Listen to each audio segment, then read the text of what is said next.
Hey all, Bill Greenberg with PhoneScholar.com. Today is Monday, March 7th, 2011, and here's a brief summary of what we got going on the website today. To check out the entire articles, please go to www.phonescholar.com. And of course, any questions, send me a blog questions at PhoneScholar.com. And under the first article, many people come to me and say, what's the best carrier? Who has the best service? Who's got this, who's got that? And in general, I normally tell them nationwide that Verizon does tend to have the strongest service, meaning less drop calls, things like that. Well, J.D. Power just released their semi-annual call quality survey nationwide, and Verizon Wireless has best call quality nationwide. And unfortunately, it also says T-Mobile consistently below average.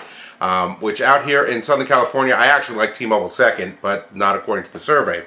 But out of 6 areas that they cover, which is Northeast, Mid-Atlantic, Southeast, North Central, Southwest, and West, Verizon scored #1 in 5 of the 6. US Cellular took North Central, but Verizon was right behind them in that also.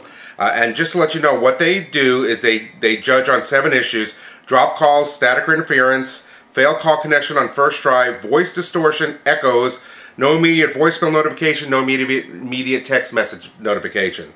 So I did put a link to the entire article and press release, although the press release is also on the website. The entire press release with all the scoring, if you want to go ahead and take a look at that. Next, RIM launches Blackberry Protect Open Beta, and this is really cool. This is a new program that they're launching. iPhone already has it, kind of like the Mobile Me, and I'm going to actually show you a demonstration today because I loaded it onto my Blackberry. But it's a free app through the Blackberry app world, and there's 2 different types. So you can either find your device, which is a view current location, loud ring, or display a message, and then you can protect your data, which is a lock device and wipe device. So what I did is I signed up, I hooked mine up, and the first thing I did is I sent myself a message, and as you can see there, that's the message that's the way that it looks, the message and everything. Okay, and the next thing I'm going to do is I'm going to come over here and I'm going to zoom in a little bit so we can see this. And you know what? It's not going to work that. Anyway, what I'm going to do, I'm going over to the Blackberry website, which I did put a link to for this. And what I'm going to do is I'm going to set up the loud ring just in case you lose your phone. And it'll do it in just 1 second as it's contacting. The reason why I didn't also do the thing, because you see it takes a little while, but I'll just show you how loud this ring can get. So I'm sorry it takes a couple of seconds, but there you go. So if you can't find that, then I think you got bigger problems. So those are the 2 things for the Blackberry Protect. It's a great thing. It downloads in a second, so I would recommend going ahead and switching over that if you have Blackberry. Now, on that same note, Lookout has put out what's called Plan B, and there's an article on this app that allows users to find a lost phone for Android. Basically does all the same things for Android. So I did put a link for the, I didn't put the link for the Android market because it's through the Android market. But basically the same things. Next article down is about for the Android. Next, how Steve Jobs bent the truth at the iPad 2 announcement. And Seth Weintraub, who is from Fortune magazine, who I've read a few times, said there was just a couple of things that he went over. He's still a big fan of Apple and Steve fan, but he was just disappointed about the fact that how some things were skewed. And as I was watching this, I'm thinking, hey, wait a minute. So the first announcement that really, and it got my thing going too, is the first dual-core unit in volume to be shipped out. Well, I think the Zoom has gone out in pretty huge volume, and so has the Dell Streak 7. So I don't quite understand where he's getting that statement from.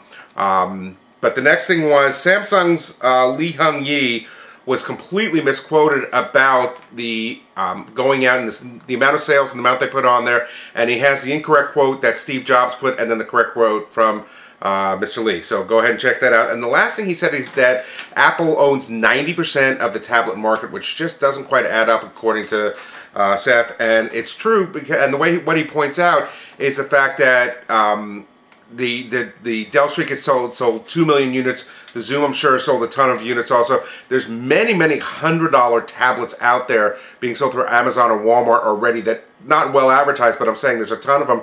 Plus, technically, all the Nooks and the Kindles and stuff are technically tablets because they use Android. Any of the ones that use Android are technically a tablet. So 90% of the market, I think, is, according to Seth, is way over predicting it, and I think it's right too. So check out the article.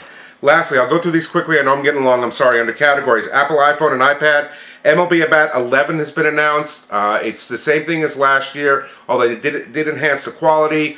It's still $14.99 per unit, so if you want to get it on your iPhone and your iPad, you have to pay $14.99 per, which kind of stinks. And you can still only get 1 game per day, but you can listen to unlimited games through the radio portion of that. Right now, also, with a free preview, you can get about 150 spring training games. So I did put a link for the app. Go ahead and check that out.